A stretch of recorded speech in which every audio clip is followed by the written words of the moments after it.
President has been the second President of the United States of America, who's John Adams.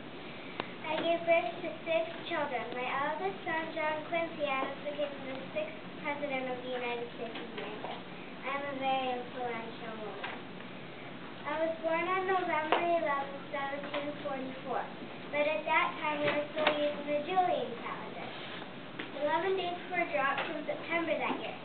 So after the calendar error was fixed, my birthday became November 22nd, 1744. I first met John Adams when I was only 15 years old.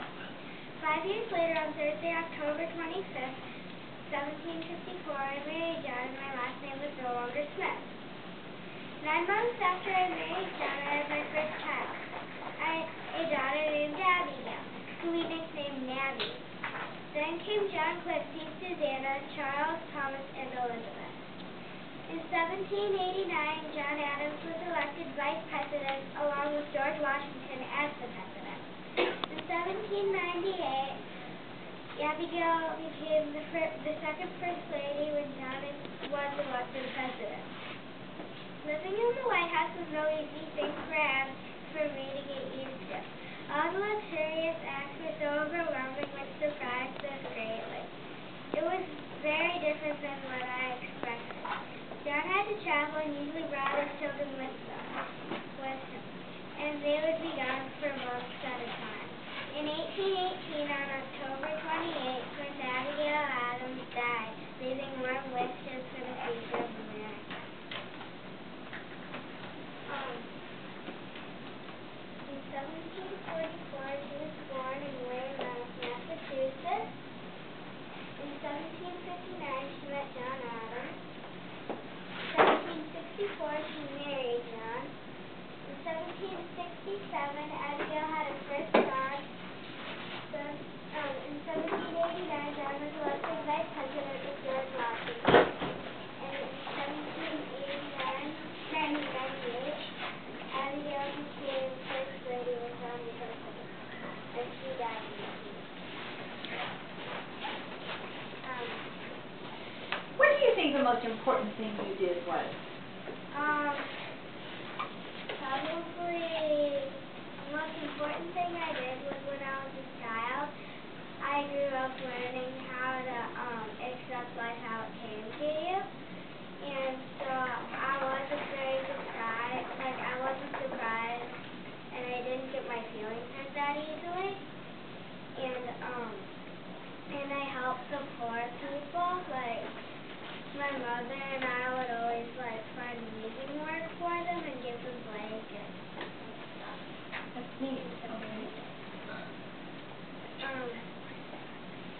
When I was a child, I was a minister's daughter, which I had a church with me kind of the pastor as a priest.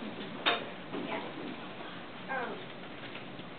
And Abigail always had a love of learning, and she would always push herself to learn more. And if you look closely, this is the state of Massachusetts. And right there that's where she grew up. That's Weymouth. Yeah, and that's it. All right. I think you did a lot of good things in your life. I think that was wonderful. Who has a question for Mrs. Adams? I can hear it. Did you knit the blanket?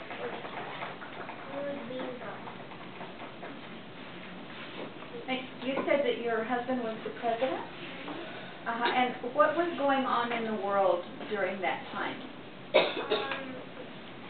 Were there any wars going on? Yeah, there was a war when he first became president going on. I think that was the Revolutionary War. And so before he became president, he went off to serve for his country, and they would write each other letters, but they rarely got to see each other personally. Okay. Were you ever in danger during the war because you were the wife of a president? I wasn't ever in grave danger, but yeah, there were some times where there was a risk of traveling. Okay. anyone else have a question?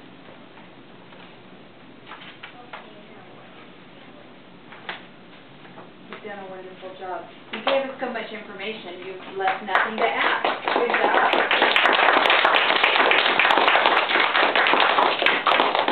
All right, our next person that you get to meet is